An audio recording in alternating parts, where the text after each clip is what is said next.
This is the Detroit Sports Podcast Network.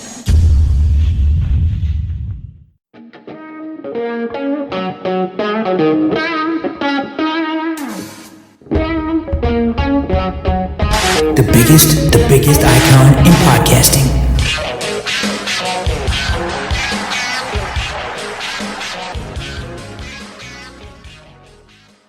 Welcome in, everybody, to this week's episode of the DocNJock Wrestling Podcast. I'm your host, Adam the Jock Strozinski. On today's show, this wrestler is done for 2024. This is way better than AEW. This WWE big man, he's a little bit beat up, and WWE is making some more free agent moves. Of course, we got to break down what we'd seen on Raw, on SmackDown, what took place on Dynamite. We had an all-time banger of a match on AEW. Got to talk about how that might have impacted the rest of the show and if it was the right call. Also, Blood and Guts is right around the corner. We've got to take a look at that and see if we're juiced up for it like we used to be.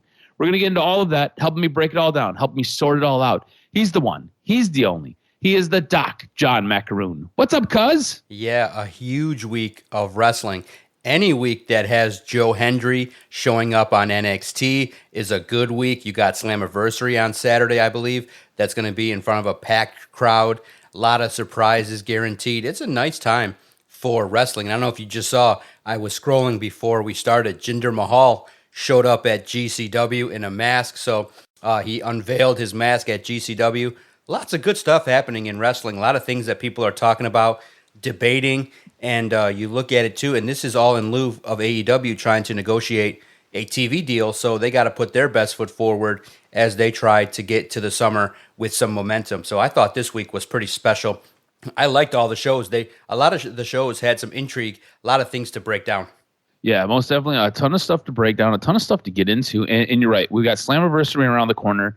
I'm not sure if you've heard Jordan Grace basically talk about it, but she's come out and she said, tons of big surprises expected. This is taking place on Saturday. So if you are a TNA fan, if you're an NXT fan, you're going to want to watch because there's going to be a huge crossover with this program, with this show.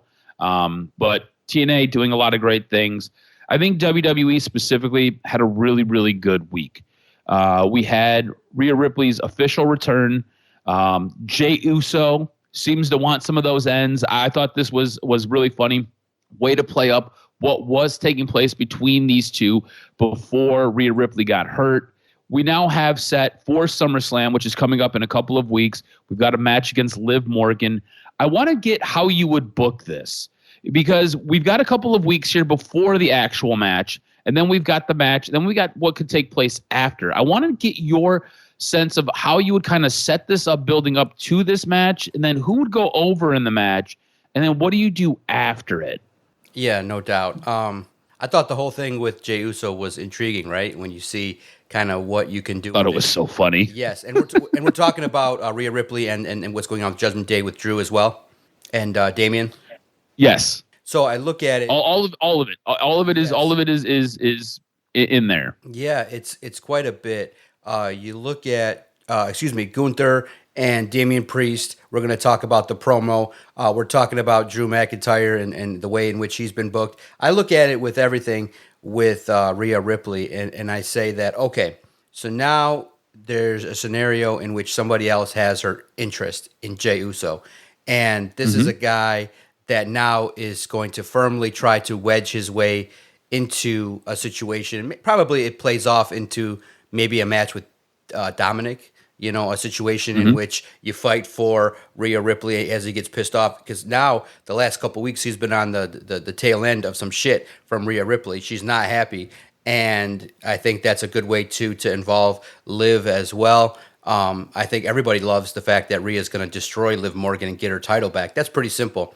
I think the Judgment Day kind of has to start, in some level. You got to, metaphorically, get some damage control because everybody expects Gunther to win. And maybe you have the ultimate swerve and you have Damien go over in a big match because everybody and their mom believes that Gunther's going to win. I mean, I think that if there was betting odds, it would be minus 25,000 that everybody thinks Gunther's going to win. So I think it's going to be very intriguing. Maybe you soften the blow a little bit by a situation, maybe after or during Finn Balor and the crew gets mad, or maybe even the establishment of Rhea as the leader by ordering Finn and JD to take out Damien in the Gunther match, or after the match if he loses, as somebody that's disappointed. And you can bring it up. You say, hey, you were the champion, you were the so-called leader, but you were a disappointment. I would firmly plant Rhea Ripley as the leader of the Judgment Day and basically kick out Damien Priest,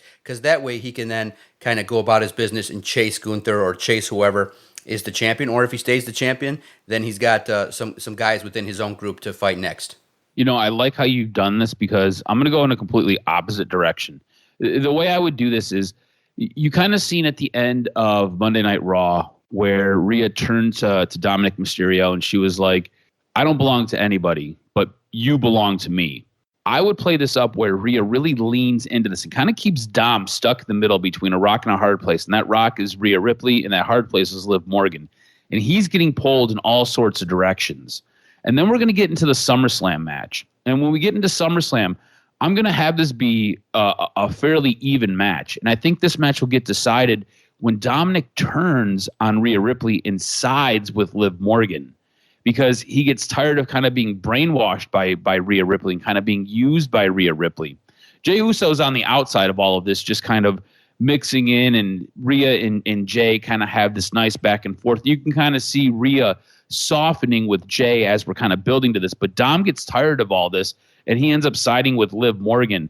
And now you have the Rhea Ripley revenge tour, where she's going to go after Liv Morgan, and she's going to try to destroy Dominic. And I think what you can see happen here is the Judgment Day ends up kicking her out, kind of like what you're talking about with Damien Priest. All of a sudden, I feel like Finn Balor assumes power in this group, and he is now the guy. Because I do believe Damien Priest loses to Gunther. I think that happens. I think both of these former champs, or both of these champs, end up going down at SummerSlam. And Finn Balor arises to power, because you got to remember, he's the guy who's got a belt. He brings Liv Morgan into the group, removes Rhea Ripley, removes Damien Priest, two of the original members of Judgment Day. And now it's his show. Carlito's part of the group now, because Carlito technically isn't officially a part of the group.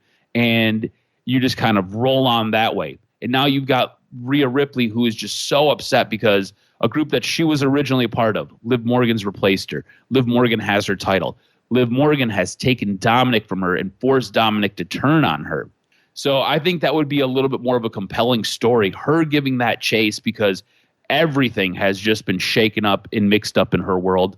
And I think it would be just a little bit more fun to kind of see the drama surrounding Judgment Day, the replacement of some of these main pieces, these main characters in that group, and watching Finn Balor kind of get to sit high atop the perch of all of this while he's kind of orchestrating stuff. Remember, Damien Priest has really kind of been needling Dominic Mysterio quite a bit too, really kind of pushing him like, dude, what are you doing? Damien Priest kind of set him up with Rhea Ripley as well. So if Dominic's going to be pissed off at anybody, he should be pissed off at Damien Priest. Bros before hoes, right? And there was no bros before hoes here at all. Damien Priest really backed the Brinks truck up over Dominic Mysterio. So that's how I would have it played out. I think there's no right or wrong way to do this. I really like what you have laid out. I really like what I have laid out. I think it's going to be interesting to see how we build towards SummerSlam, and then what happens at this match, and then what the fallout is on that following Monday night. I think it could be really, really interesting and set us up as we make our way towards, it sounds crazy to say, because I feel like we just had WrestleMania a couple of months ago, but this will kind of set us up on our march towards WrestleMania. This is the halfway point, really and truly. So it'll be interesting to see kind of what happens here. Yeah, well, then you're right. I will say this: no more promos between Gunther and Damien Priest. I think the only message I sent this week in the group chat was, what the hell was that? I don't want to see those two talking, because seeing Gunther's I need to bring respectability back to this ring and you don't cut it was really mild. And I just think they should have, like, they approached the subject. I think they should have just hit the subject. Gunther should have just said, I don't think you can wrestle. For the world heavyweight champion of wrestling, I don't think you can wrestle. And that's all he had to say and walk away. Instead of you don't firmly establish the credibility of this wrestling business is it's I get it. It's something for Gunther to try and make his own. But I think this situation is more in which some creativity is needed to hype the match up, because the promo fell really it was formulaic and kind of flat in my mind. Yeah, I was gonna say this. The thing that we don't need again is we don't need these two guys in the ring cutting promos with each other. The promos came across as very stiff, very orchestrated, and it's always dangerous when you start walking this line of class, because Gunther was basically saying, Damien Priest, you're low class. You don't deserve to be in this ring. You don't deserve this title. I'm Gunther. I deserve this. I'm better than you. I'm higher than you. It's always a weird promo, and a lot of times it doesn't work with the crowd, and it doesn't work to get the message over. I think you're right. Gunther could have came out, and they've done this before, where they just go into real life. You highlight the mistakes that Damien Priest has made in the ring. You throw a little bit of real life shade on him, and you're like, look, I just don't think you're the guy cut out for the job. Let's look at your last two matches. There's been a couple of issues. That's all you have to say. Everybody will know what you're talking about. Everybody will know what you're talking about. That's all you got to say is that. And that right there throws enough self-doubt in Damien's mind, throws enough, it gives credence to what Gunther is saying enough. It's a way to really stir that pot. And going into this, it really felt like it was heel. Remember, Damien Priest internally, I believe, is looked upon as a face. Externally, he is still a heel. I don't think anybody believes he's a face yet. So, I mean, I know he did just have a match with Drew McIntyre, and I know Drew McIntyre is a full-blown heel, but Damien Priest at times feels like he's this really dark shade of gray character, right? He might not be full heel, but he still has some heel tendencies. And all this stuff with Dom didn't really help fix any of that, you know what I'm saying? So this came off as a bit of a heel versus heel promo. Those don't really work. At some point, you really got to get Damien Priest feeling like a babyface, because right now he doesn't feel like that. And I think that's where some of that wonkiness came in with this promo. But you could have did stuff so much better than what you gave us. To me, it just didn't really work. It didn't really hype this match. Didn't make me want to see it anymore, or I guess maybe any less than I already did. And look, going into it, going to SummerSlam, this is not one of those matches where I'm like, this is must see. This is what I've got to tune in for. So it didn't really help get my interest up for this specific match. So I just feel like you've got to do things a little bit better next time. These guys are going to have a little bit more crossover. There's a good way to do it. You can do vignettes if you want. If you're going to have them in the ring cutting promos on each other, you somehow really have to white meat babyface Damien Priest up a little bit. And if you're going to do Gunther, just don't go the class route. There's no need for the class. You don't. Unless you're a very specific type of character or you're a specific type of person, you can only really pull it off then. Oh my God! In this case, yeah, I was gonna say, you know what? You know what? Sorry to cut you off. You know what just came in my mind? I think it would be funny is if you have Gunther in the back with a big screen TV with a pointer pointing at a television and watching a Damien Priest match and going, "What is this?" And he points to it and goes, "I've never seen somebody put his legs in the rope like this. What were you trying to accomplish?" And then I think him pointing and laughing at it would be kind of funny. And you, like you said, they chose the real life story of Damien Priest being poor, but I don't think that's going to resonate too much with people these days, based on the fact that he was in the Judgment Day. He's a little bit beyond that, so it's a different story. But I think it would be funny if Gunther goes back and watches Damien Priest matches and just starts laughing at it and goes, "My goodness, the standards of champions have gotten lower here in this business." And his smirk, I think, would be kind of funny if he could get a little bit of comedic timing in there. But I don't know if they can pull it off. Yeah, see, I like that. I think that's a really good idea. I think that could work, and I think it would help add to this story, right? So it's just, and look, I get Gunther is the king of the ring, so you want to play up that king bit. Yes. But you could have did it different, and it could have been a lot better. I think for Monday Night Raw, for me specifically, these were the two big highlights. Did anything else stick out for you from Monday Night Raw? No, I thought that the show in and of itself was pretty solid. I'm kind of liking where they've kind of put Sheamus and the breakup of the Brawling Brutes. I thought that was Yeah. great. I kind of, have seen that Bronson Reed has taken a step back. I'm curious to see what they do. It's good that, following a loss, that he was able to destroy Sheamus after, Sheamus, got some help. And I think it's a good situation, I think, to kick off the story with Sheamus moving forward in regards to the breakup of the Brawling Brutes. And look, Dunn's got to handle his business. He looked a lot better in his presentation on Monday than he has in a long time. Yeah, and look, this is the thing that's weird about Bronson Reed. I'm glad you brought this up. Bronson Reed, before he came back to WWE, this guy was a New Japan champion. Like, they valued him. I don't feel like Bronson Reed's very valued in WWE. To me, he feels like he is a very mid-card, and he will always be a very mid-card guy. To me, it just doesn't seem like they have a whole lot of aspirations for him. And look, remember, he's Australian. They were just in Australia. They didn't do anything for him. He was supposed to be in a match. They ended up replacing him. And I think that kind of tells you all you need to know about what they feel about him. And that's really unfortunate because as a big man, he can move.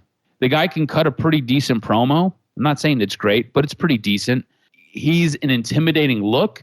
I think you could really babyface him up if you really wanted to, and he could play that role as well.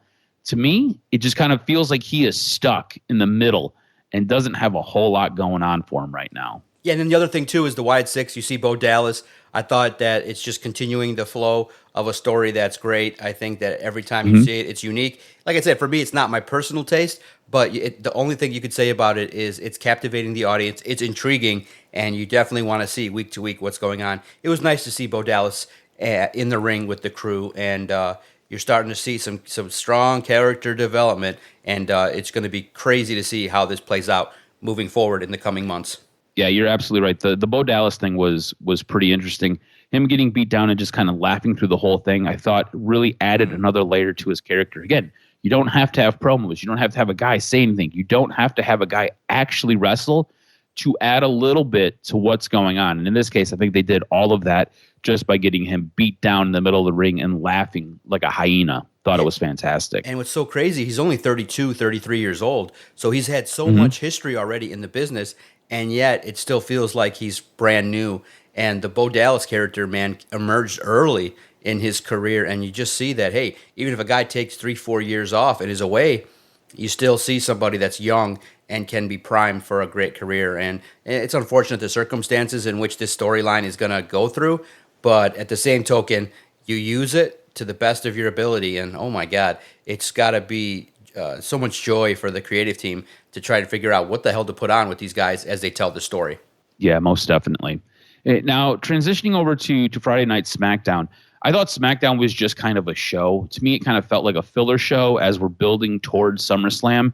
You did get a little bit of movement on a couple of storylines, but I don't really feel like there's anything huge.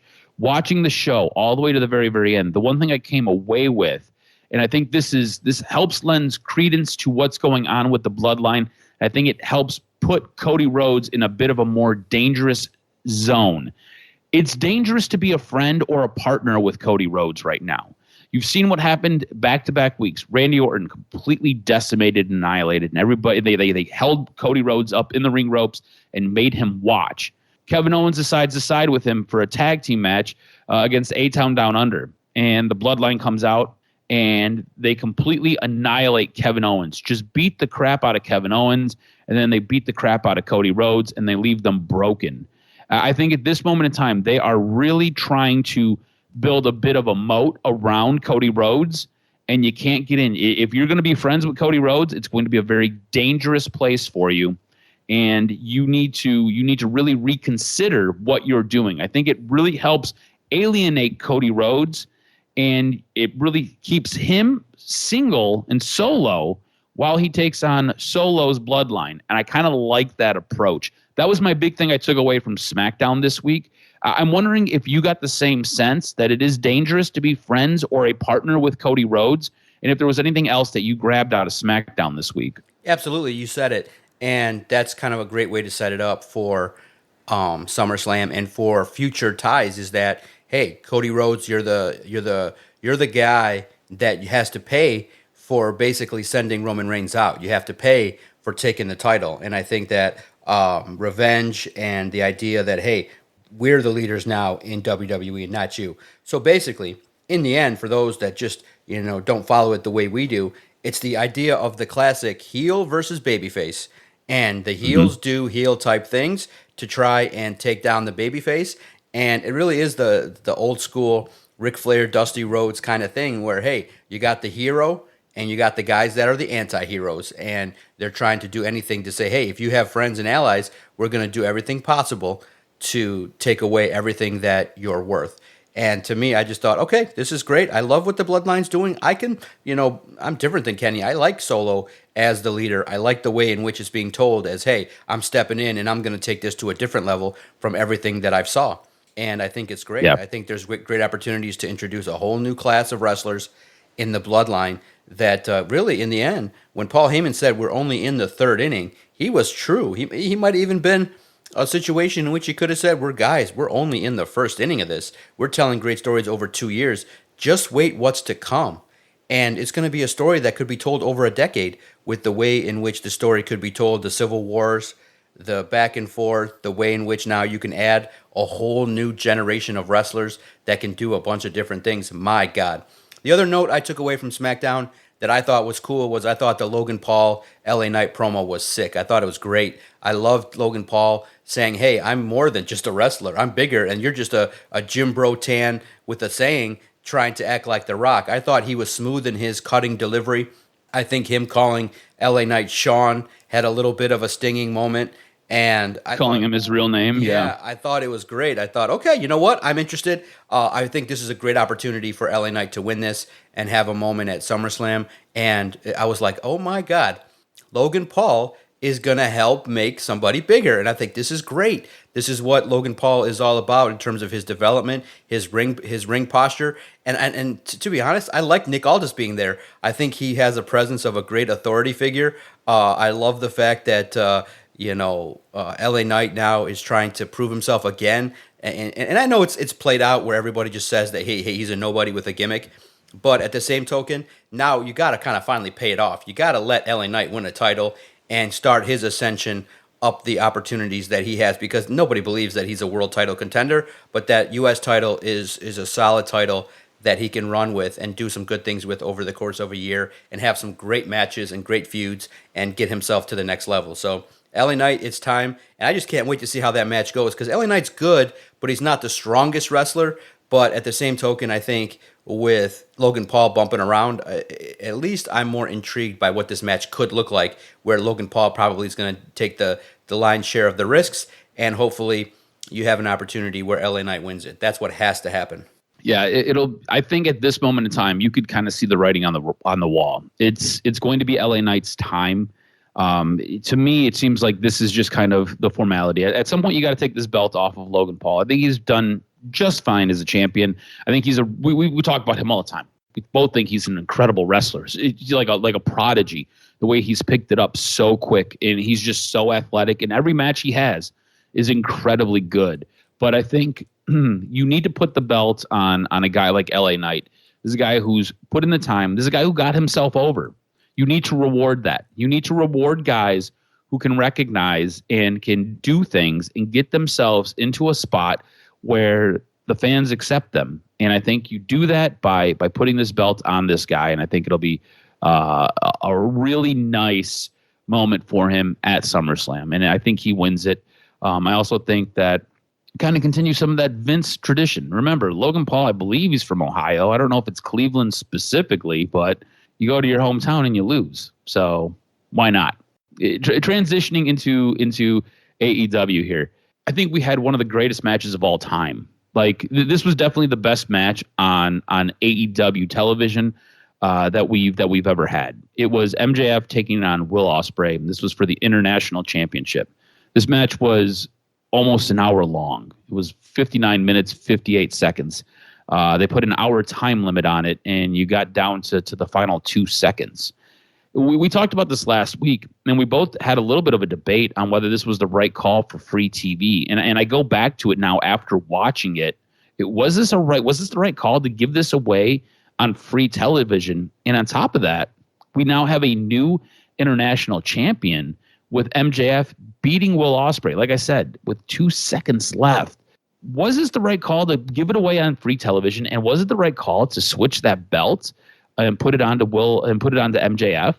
Man, it's tough. It's a tough call because I like the match. I thought 60 minutes is too long. 45 nowadays for long matches is probably the way it goes. There's some filler, clearly. That happens with the holds and stuff like that. But the high spots were kicking. They both put in the great effort. I look at it like listen. You can't blame Tony Khan because clearly he tried to pop a rating. He got a couple 100,000 more people to watch it. So that's what he's trying to do. Okay, so you understand the mission. At the same token, knowing the mission is to put on great matches for people and irregardless of build. Okay, if that's the mission, the two guys accomplished it. Everybody's talking about the match. Everybody loves the match. They want to keep seeing it.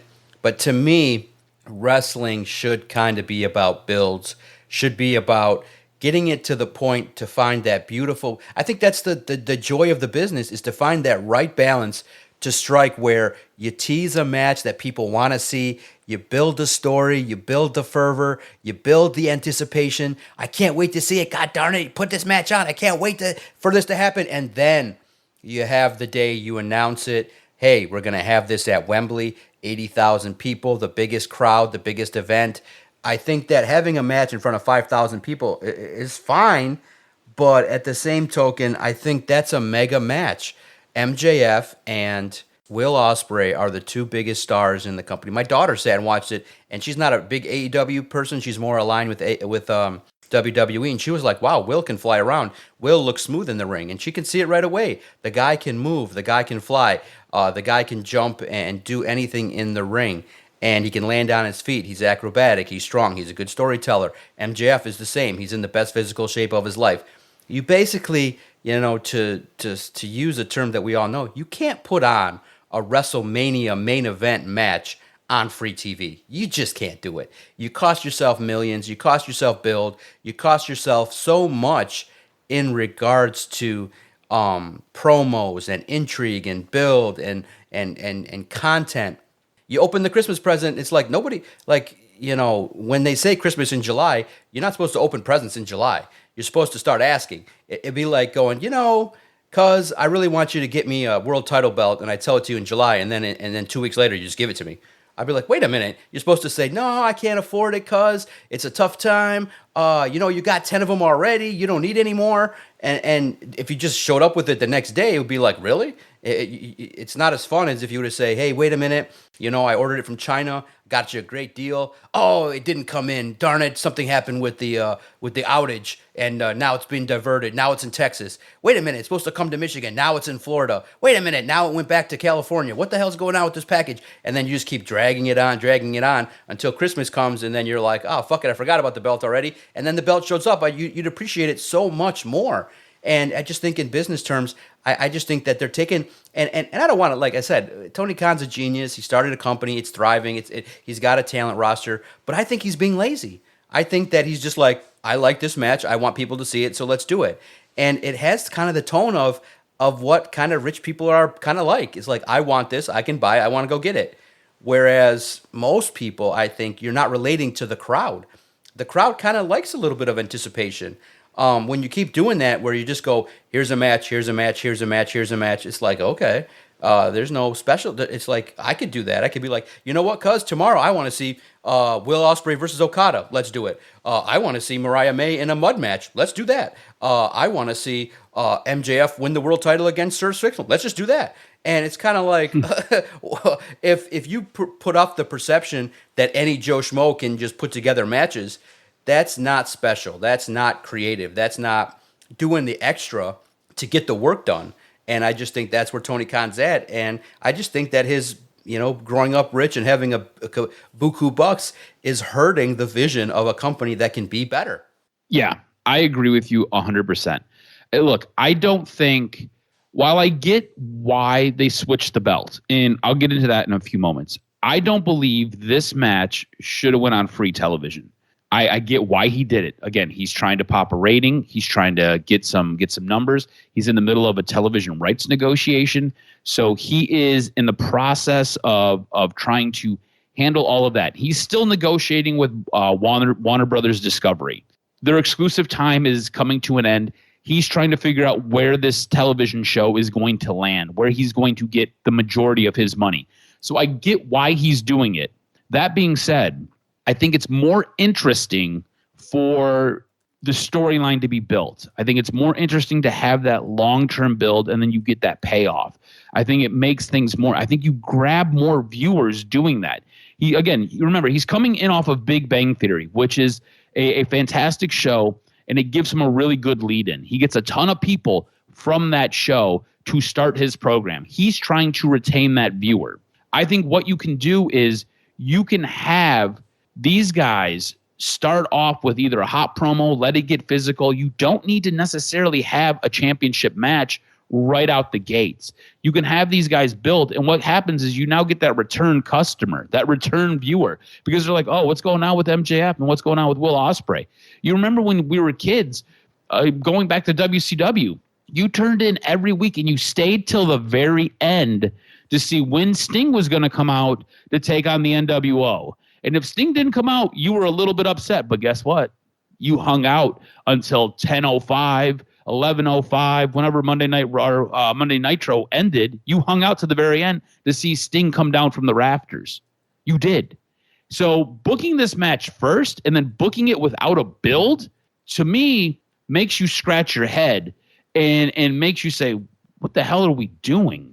Like, you're not getting that return. You're popping a number quick instead of building a clientele. It's like, if you want to put it in really simple context, you need to be like a drug dealer. You know what I'm saying? I can sit there and I can just give this to you, but I want you to keep coming back. I need you to keep coming here. So I got to give you a little bit here, got to give you a little bit there. I want to build you up to the good stuff. So I need you to start coming in for, I'll get you a bag of weed. But by the time it's all said and done, I want you strung out on meth or heroin, because that's the better stuff. And that's the more expensive stuff. That's what I want you on. And like, that's what he's got to kind of do. It's the mindset he kind of has to have, because giving away an all-time classic match free on television does nothing good for you. Yeah, cool. It helps you pop a number in the middle of July. What does that do for you long term? It doesn't do shit for you long term. You're not going to have a return customer. You know, it's to me, you haven't seen him be able to build a fan base. What he has essentially gotten is all of the slaps who came in when Cody Rhodes helped put all this together, when the Elite helped put all this together. That's what he's got, and it's kind of ebbed and it's flowed a little bit, right? It's kind of petered off a little bit, because look, the numbers now are you really want to be blunt about it, are in the tank compared to where they started. And it's been that same core. You haven't really added to that core base of people who want to watch your programming. And that's a problem. 5 years in, 250 shows in, that's a problem. Look, I thought it was a great show. I thought it was a great match. I shouldn't say it was a great show, because I'm going to get into the show here in a minute. I thought it was a great match. Thought it was fantastic. I would not have put it on free television. I would have built this thing for weeks, for months even.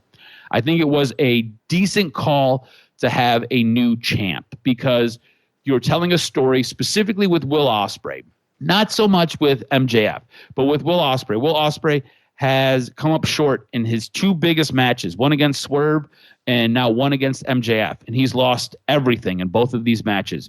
He's afraid to use the Tiger Driver 99. So because he's afraid to use that move, it's starting to cost him matches, and now it has cost him both a world title championship, and it has cost him his international championship. So you're going to see a bit of a heel, or you're going to see a bit of a character change. I don't know if it's going to be a heel change, but you're going to see a bit of a character change. And the moment he breaks this move out, which will probably be at Wembley, it's good. The place is going to go bananas, because it's going to show that he has that killer instinct back.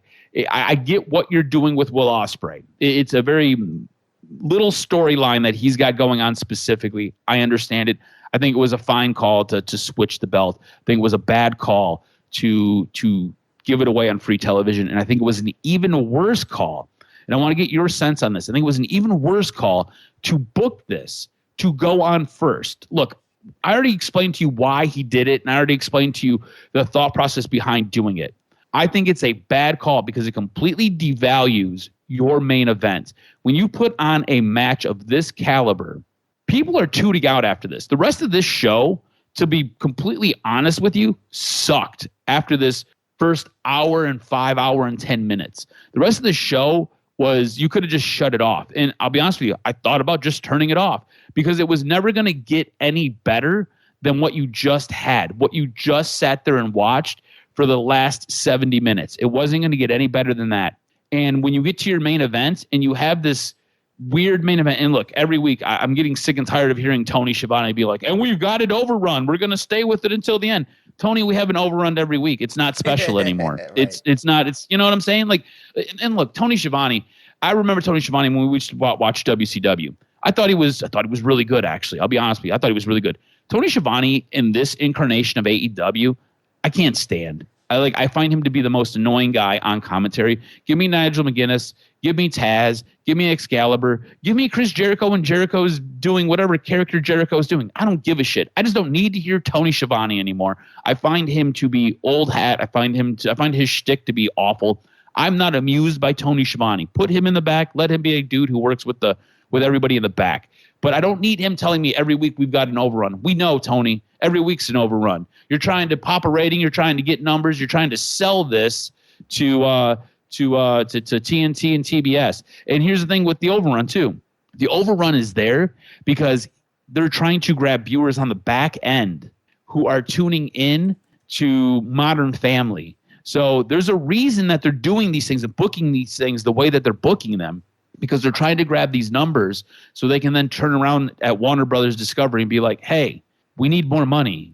We need a contract. Give us television time. That's what they're doing here. But the rest of this show never lived up to the greatness that this first hour was, and you completely devalued your main event. This was, in my estimation, for booking a television program and booking a wrestling program, this was poorly done. You should have gave this to everybody at the very end. Your lights should have went dark on the final 2 seconds of this match when MJF ended up pinning Will Osprey. You could have hung out for another couple of seconds. You could have had the doctors run in and you just faded to black there, forcing people, again, to tune in to next week, forcing people to see what happened next week. If you remember when we were kids and we would watch all the stuff with the Attitude Era, it would always leave you on a cliffhanger. There was always something where you had to tune back in next week because it was left unresolved. There was always something you're like, man, what happened to Stone Cold? What's he going to do? And that was why you tuned back in. What was The Rock's rebuttal going to be? That's why you tuned back in. What was going on with DX? Did they ever end up getting to wherever they needed to go? Did they ever end up taking out Vince? And whatever happened with all the chickens and the whole cock segment? Like, that was why you tuned back in, because you needed to see these things. You could have booked this way better, and you could have planned out television for almost 2 weeks just off this one great match. And honestly, you could have planned out a month and a half's worth of matches or a month and a half's worth of segments built around building this one match for television or for your pay-per-view. I would have paid money to watch this on a pay-per-view, this match specifically. Going into what we've got for All In, I don't really know if there's a match that has my interest right now, to be completely honest with you. I'm just kind of like, all right, well, we'll see what happens. You got a couple more weeks. Build it up, get me interested. But that match right there, I'd have paid money to see. And you gave it to me away free on TV. You gave it away to me free in the first hour, and you really busted what you had for the rest of that show and what you could have did for the next week's show. And you could have got viewers in. So in your estimation, because like I said, mine, it was a complete error having it go on first. Would you have had this go on first where it went, or would you have done it either in the middle or at the back end of the show? No, I think first is fine. I think that's clearly where you can draw the highest number, where people are like, okay, they're in, then they stay hooked, and then it's your job to kind of tease some stuff maybe during it to say, hey, stay tuned for this and that kind of stuff. But yeah, I just don't think you need matches that are hour long. 45 minutes can be long enough. Half hour can be long enough, you know? And you also, too, at the same token, you could have also left them wanting more with the same match. You know what I mean? So I might have even argued that, you know what? Let's be honest. Did the right guy go over? MJF is a superstar. He didn't need to win. I think that you American fans that are, look, and let's put it this way. If you're just going to appeal to the 600,000 hardcore fans that you have, And that's the thing. They only that's all they do. That's all they care about is that core. Exactly. What was the purpose really of MJF winning? I think the general crowd would have been like, outside of it, would have been like, whoa, Will Osprey beat MJF. And I think you helped put over Will Osprey to be a mega star. I mean, what's the purpose of him getting the belt only to drop it? Now you just kind of devalued the international belt. Why does MJF just come in and get a title match and then win the belt? I think that to me, we valued it to be something like the Intercontinental title, and you just kind of passed it off. I think that it would have been special then to say, here's Will Osprey. This is why he's a megastar. This is why he's somebody that is special. And then you could have MJF get pissed at being, somebody that could not take down Will Osprey. I think you had more story to tell with the same story. And I just think that, like I said, it's lazy. And I don't think that it was best for business. It's great to see. You can go back and relive it, but it's unfortunate because you and I know there's so much more that could have been done with this. Yeah, and look, just for like different ways to book this specific match, right? You could have did a half-hour time limit. You could have had these guys going at it for a half hour. And if you really wanted them both to come out looking bigger than life, they go crazy for a half hour. And what happens is at the final second, if you want MJF to beat Will Osprey, you want MJF to come out kind of looking like he was on top, you do the whole Kenny Omega Okada thing, right? You can have MJF use the diamond ring, knock out Will Osprey, and he ends up going to pin him with 2 seconds left on the clock, and the referee never gets the 3 count because the time runs out. That makes for intrigue. Well, MJF could have just beat Will Osprey, or you could have did it vice versa. Either way, Will Osprey's not losing his title. He can keep his title. They just gave you a banger of a match. And if you want Will Osprey to do that to MJF, and you were talking about building up Will Osprey, he just took him to the limit. He needed 30 minutes and 1 second to beat him. And it was too bad that the time ran out. And you could have this whole what if debate if you really wanted to. And that makes things more interesting because then you know what? We're tuning in next week to sit there and see how does this get resolved? Because nobody came away the winner technically. Yeah, Will Osprey gets to keep his belt and MJF didn't lose. But now we can come back next week and we can talk about this and we can hype this up for a pay-per-view that we could have at All Out or I think at All In. They already got matches set up. I think MJF's taking on Daniel Garcia, and I don't know what the hell Will Osprey is doing. But you could have that conversation. And you're right. As far as the International Championship goes, this is going to sound really sad because we watch this program every week. You want to build this up as a good secondary belt. You want this to be like the Intercontinental belt in WWE. I was like, what was the name of that belt that Will Osprey has? I was like, is it the International Championship? Is it the international title? Like looking for the specific name. I knew it was International something, but I was like guessing at it. I had to go look it up and I was like, oh yeah, that's how bad of a job that they've done with trying to add some prestige to this belt.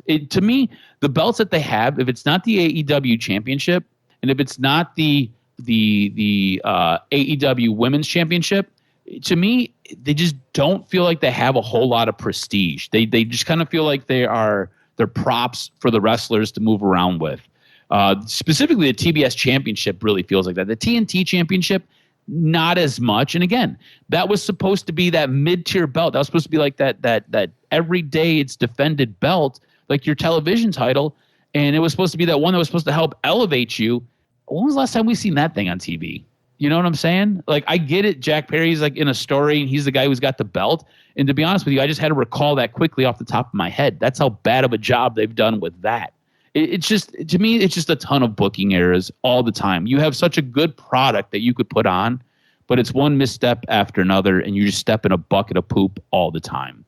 And speaking of buckets of poop, the Mariah May promo, you want to talk about missteps. She had an awesome heel turn last week. And then she goes out and look, she did a great job looking like Toni Storm. It took, I think, everybody a minute to realize that wasn't Toni Storm. And I thought that was a fantastic way to go about it. But her promo and her delivery of that promo, I feel like it was piss poor. To me, it felt like she had to go out there. She had some stuff to read. She had some stuff that she had memorized and that she had to get through. And the fans did her no favors. The fans did not help her. And she was not willing to deviate from what was on that script, what was on that list. She was so rigid in that delivery. She did not play up to the crowd at all. She did not come out and give anything else. She just basically got through her lines and got out of the ring. So I don't know if she was mailing it in. I don't think the promo was all that good. I really feel like they needed to do something else. Also, it doesn't help when you come off of a piss poor Mercedes Moné match. The best part of that whole match was seeing Britt Baker show up in the Sting mask. That was the best part. So you have an awesome match that gets you through the first 70 minutes of the show. You then follow this up with a Mercedes Moné match where Britt Baker shows up at ringside after it, and the crowd's already kind of down. And now you bring out Mariah May, who's got to cut this promo to basically this dead crowd. To me, again, this just goes back to booking errors when you're putting television together. I feel like the Mariah May promo was a complete misstep, and you really needed to build off of what was great last week, and what we got was probably about 3 steps back. Did you have any thoughts on the Mariah May promo, and do you feel like this kind of hurt the momentum that she had going into this match against Toni Storm? Yeah, I just thought that, man, you had an opportunity to really, after her turn, make it so that she could be. I just think that in this situation, all you got to do is book her in a squash match and have her win. And then just have her look into the. I mean, sometimes, too, there's a concept that people kind of maybe in wrestling don't appreciate. Less is more. You go out there, you put her in a match, and she squashes her opponent, picks up the mic, and says, Toni Storm, this is your fate. And you walk off. You don't have to sometimes give them the whole pie, the whole enchilada, and lay every single thing out in a promo. You can just do less is more. And sometimes I just think that when you're booking it that way, the attitude is let's just tell everybody, okay, she turns heel. Now the next step in the formula of wrestling is to tell a promo. And sometimes some people aren't ready for it. And to me, I think less is more. You got to establish Mariah May as somebody that's on the level of Toni Storm. And the heel turn did that for a minute, but now her credibility has washed away with a real, like you said, bad promo. And then, like you said, for whatever reason, Mercedes Moné is not hitting the way in which I think fans of wrestling would expect. It's just, it needs more. And you're hoping that, as she gets her feet under her, as she gets into a rhythm, she can do a little bit more. But I did like the backstage with Okada, and we'll talk about that just briefly, because people online are talking about it, that the newest member of the Bloodline is already there, and he looks like a megastar. And AEW took Okada and made him a comedic figure. And to me, that's exactly accurate. It's like Okada, it's great. It's fun to see him play that kind of character. It's fun for him. He's probably having a good time.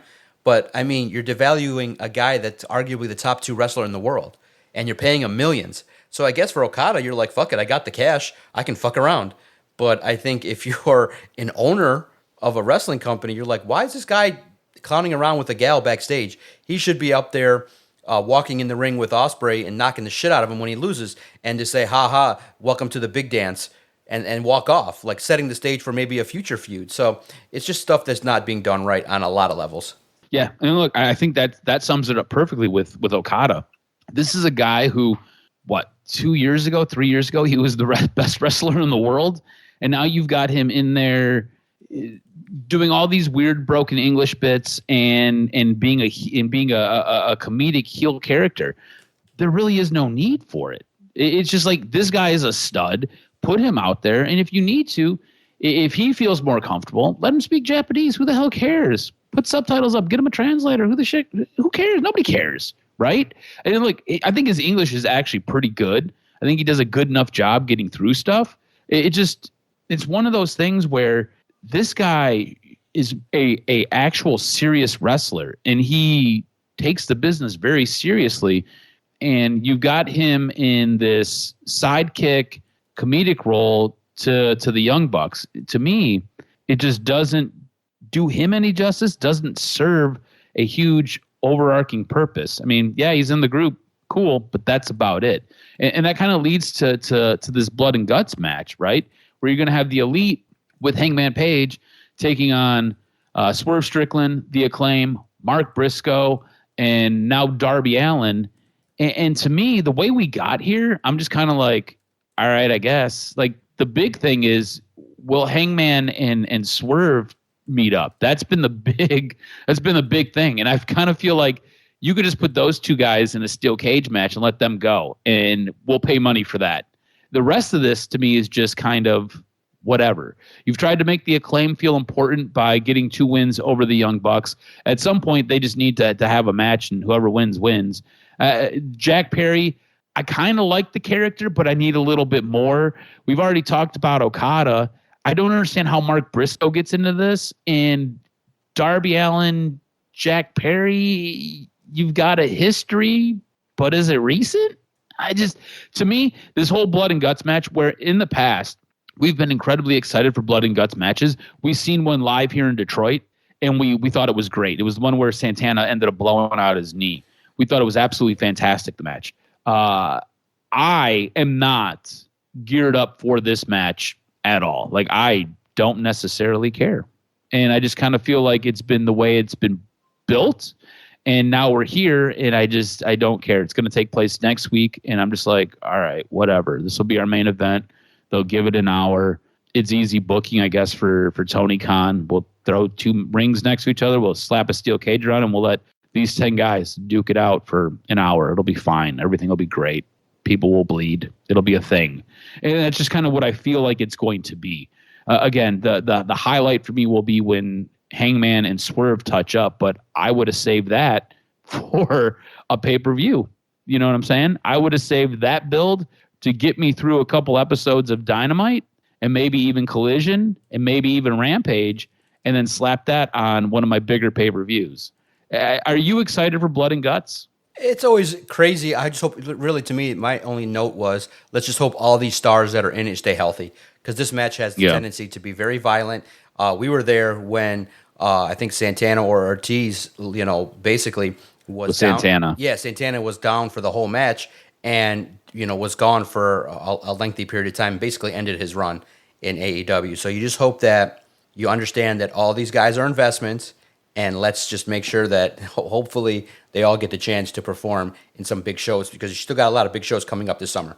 Yeah, absolutely.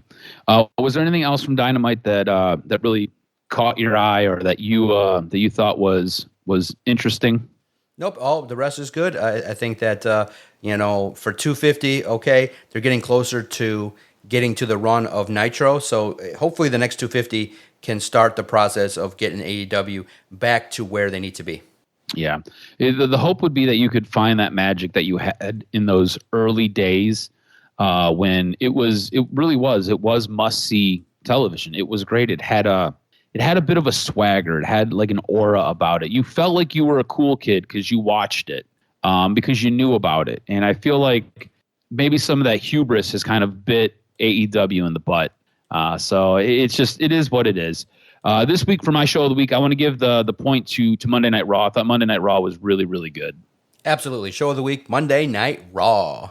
All right. You ready for some news and notes? Hit me with this week's professional wrestling news and notes. What made your list? This WWE star is done till 2024. It's been revealed that Tyler Bates suffered an injury during a match on the July 8th episode of Monday Night Raw. Fightful Select provided an update that Tyler Bate is not expected to return to WWE for the rest of 2024. This is why Pete Dunne has entered into this feud with Sheamus and Bronson Reed. The report goes on to say that the decision to have Dunne feud with Sheamus was made shortly after Bates' injury. Now, this is way better than AEW. Those were the words spoken by TNA Wrestling World Champion Moose, who says the current WWE partnership is way better than the previous one with AEW. In a new interview with Metro UK, Moose explains why he is pleased with the current partnership with WWE and why he feels it's way better than the one with AEW. He said, I think it's the best relationship that TNA ever had. It's way better than the one we had with AEW, better than the one that was done with AAA and any other company. Moose would go on to say, I think this relationship with WWE, both companies respect each other and are doing great by each other. And there's no one company that is being selfish. Both companies are doing great, so I think this is how a relationship is meant to be in pro wrestling, and TNA and WWE is doing the best job of it. Back in 2020 and 2021, AEW had a partnership with then Impact Wrestling that saw Kenny Omega win the Impact World title, and Tony Khan appeared on the company's programming. However, the working relationship between the True Promotions was short-lived. If you recall, basically AEW wrestlers beat up Impact wrestlers. And if you pay close attention, this is usually what happens with just about every partnership with AEW. AEW tends to beat up a lot of New Japan wrestlers, tends to beat up a lot of CMLL wrestlers, tends to beat up when they were working with AAA. AEW does not seem to be the best partner when we talk Forbidden Door. It'll be interesting to see if things do change going forward, but this is something that I've noticed, and I've told this to the doc a couple of times. I don't necessarily understand why these companies partner with AEW.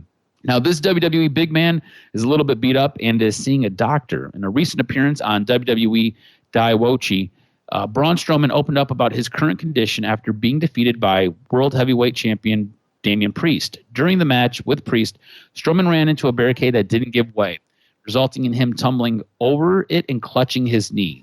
Speaking about his knee, Strowman said, "The knee is a little banged up. I have a doctor's appointment this week to get it checked out. If you've noticed, it's been bugging me a little. I've been a little off step the last couple of weeks. There's been a little tweak going on there. When I caught it on the top of the barricade, I felt something move in my kneecap. I had a bruise on my knee at the end of the match. Not using it as an excuse, but it sure as heck didn't help me get beat. Check back next week. Hopefully, we'll have an update on Big Braun's condition, and we can kind of keep you updated on what's going on with him." WWE is making free agent moves. Reports broke late Friday night that Hikuleo has signed with WWE. Hikuleo is the half-brother of Tama Tonga and the adopted brother of Tangaloa. According to Sean Ross Stapp of Fightful Select, Hikuleo has signed, but no start date is set as of yet. You will know Hikuleo. He is approximately 7'2" or 7'3". He is a giant of a man, and he can move very, very well in the ring. Reports are also starting to heat up regarding the Motor City Machine Guns heading to WWE. A few weeks ago, it was reported that they were headed to AEW after their TNA contracts expired. However, over the past 2 weeks, rumors have really heated up that the tag team is going to WWE. I believe the thought is that they may start in NXT, but I think these guys could start on the main roster. They have wrestled everywhere, and they know how to work a crowd, and these guys have a ton that they can give to the business. And that's going to do it for this week's Wrestling News and Notes. One last note regarding Cody Rhodes. He had 2 great interviews this week with Chris Van Vliet and DDP. I thought he did the rounds, and he talked about the ending. He did say something negative about AEW. He said the ending was pretty terrible and will be written about. And he just kind of said that there were some things factually that were in the Young Bucks book that potentially maybe weren't as accurate or maybe weren't highlighted that he would want. So check him out. Cody Rhodes doing some good things. And you look at it and you say he's doing everything possible to understand the importance of the schedule that he has. Make sure to follow Adam on Twitter at AdamRSTROZ. Follow the network at Detroit Podcast. Anything that you've agreed with or disagreed with, let us know. Hit us up, find us, and you can fill us in regarding your opinion on the world of professional wrestling. I can't wait for next week to fire it up on the next edition of the DocNJock Wrestling Podcast.